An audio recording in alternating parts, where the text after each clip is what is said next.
Om Swastiastu. Selamat pagi anak-anak, apa kabar kalian hari ini?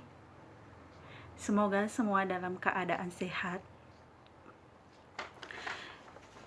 Di masih musim pandemi seperti ini, pembelajaran kita lanjutkan dengan menggunakan video conference. Untuk hari ini, materi pembelajaran kita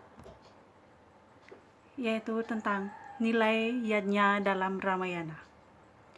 Hari ini kita akan membahas tentang pengertian yajna, pembagian yajna, bentuk-bentuk yajna dalam kehidupan sehari-hari.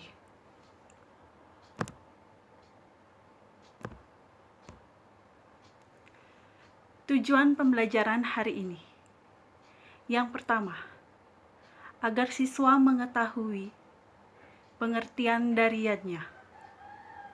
Yang kedua, agar siswa juga mengetahui pembagian dari yajna. Yang ketiga, tujuan pembelajaran yaitu agar mengetahui bentuk-bentuk pelaksanaan yajna dalam kehidupan sehari-hari.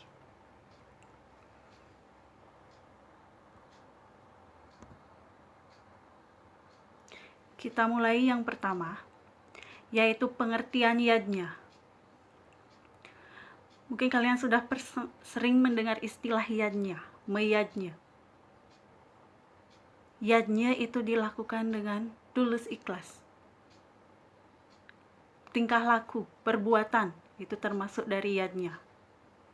Secara etimologi, kata yajna berasal dari kata yad, yang artinya memuja, memberikan korban, atau mempersembahkan.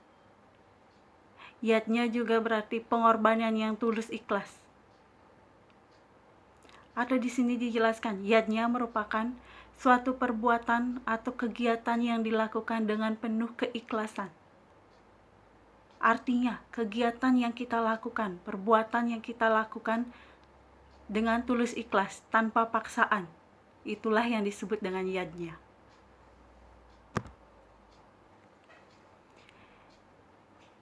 Yajna juga diartikan segala pengorbanan yang dipersembahkan kepada Ida Sang Hyang Widi-Wasa.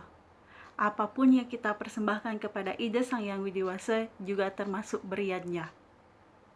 Baik itu berupa pikiran yang baik, perkataan yang baik, perilaku yang tulus, itu juga termasuk beryajna. Orang yang melaksanakan yajna disebut dengan yajamana. Sedangkan yajus artinya aturan dalam beryajna. Dalam pelaksanaan yajna terdapat 4 unsur, yaitu karya, yang artinya yajna itu diunsurkan dengan suatu perbuatan. Yang kedua, sreya, yajna didasarkan dengan rasa yang tulus ikhlas, tanpa paksaan.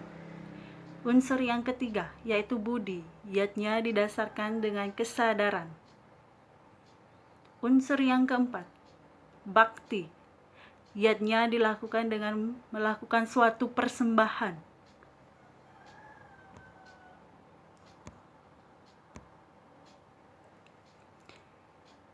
Sekarang Ibu tayangkan satu slide foto, contoh persembahyangan yang contoh dari yajna yang bisa dilakukan setiap hari, yaitu persembahyangan. Persembahyangan dilakukan untuk mengucapkan rasa syukur kita.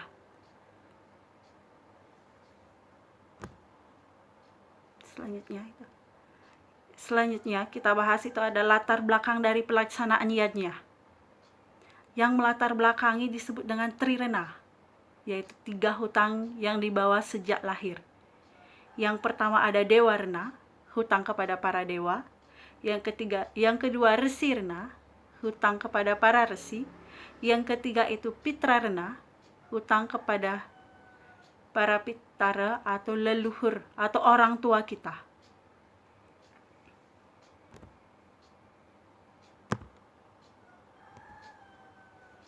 Selanjutnya yang B, itu pembagian yajna.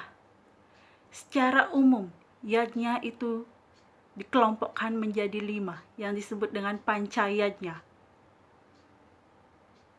5 jenis korban yang dilakukan atau 5 jenis persembahan. Yang pertama itu ada dewa yadnya, yaitu yadnya yang dipersembahkan kepada Ida Sang Yang Widiwasa. Contohnya, Trisandya melaksanakan hari raya Purnama Tilem, Galungan, itu termasuk dewa yadnya. Yang kedua ada Pitra yadnya, itu persembahan yadnya yang ditunjukkan kepada para pitara atau kepada orang tua. Contohnya, membantu orang tua dalam kehidupan sehari-hari, itu juga termasuk pitra yadnya.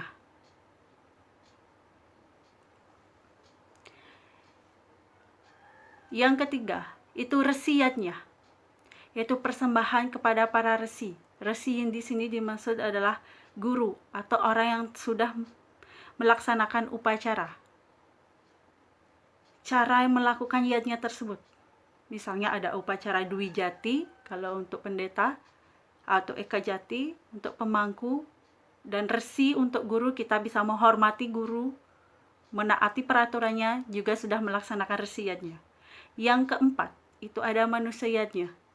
Yadnya yang dipersembahkan untuk manusia itu sendiri, misalnya upacara bayi dalam kandungan sampai upacara pernikahan, itu disebut dengan manusia yadnya. Yang kelima, itu ada buta yadnya. Yadnya yang dipersembahkan kepada para buta kala, contohnya mecaru, mesegah, atau tawur.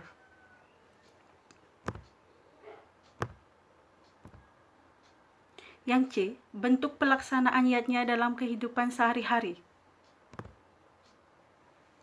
Berdasarkan waktunya, itu ada nitya yadnya, itu setiap hari, naimitika, waktu yang sudah ditentukan. Insidental, yaitu yadnya yang dilakukan tidak direncanakan. Berdasarkan kuantitas, itu ada nista, madya, utama, tingkatan yang kecil, menengah, dan paling besar. Berdasarkan kualitas, itu juga dibedakan menjadi 3. Tamasika, yadnya yang tidak menunjukkan aturan sastra. Rajasika, yadnya dengan kemewahan. Atau sadwika, yadnya dilakukan berdasarkan petunjuk sastra.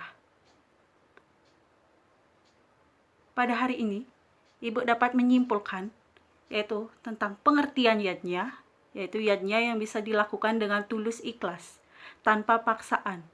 Itulah yang disebut dengan yadnya. Yang kedua, bagian-bagian yadnya itu ada 5 yang bisa kalian terapkan dalam kehidupan sehari-hari. Bentuk-bentuk yadnya itu ada berdasarkan waktu, berdasarkan kualitas, berdasarkan kuantitasnya. Untuk pertemuan kali ini, Ibu tutup. Sebelum Ibu menutup pertemuan, Ibu memberikan kalian tugas. Kerjakan tugas yang sudah Ibu upload di e-learning sesuai dengan materi hari ini. Untuk pertemuan kali ini, Ibu tutup dengan Paramesanti. Santi.